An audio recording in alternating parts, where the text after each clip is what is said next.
how to change keyboard language in Windows 10 or 11. So if you want to change your keyboard language in your Windows 10 or 11, then you just need to simply open up your settings.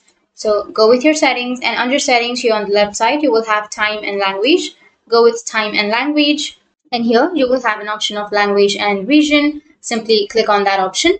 And once you click on it, now here I have the preferred language as English. So you can simply go with the drop down, and then you can choose another languages, or simply go with add a language, and you'll be able to add another language. You can simply choose any language that you're comfortable with, and then go with next, which is here on the bottom. So for example, I'll be choosing a language which is Australian English, and then go with next, which is here on the bottom left. And here you need to simply toggle on all of these options, and then you can go with set as my Windows display language and go with install. And once you install, you'll be able to set that language, or you'll be able to change that language.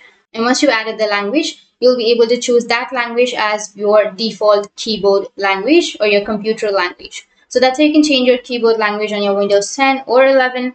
And if you have any questions, feel free to comment below. Thanks for watching.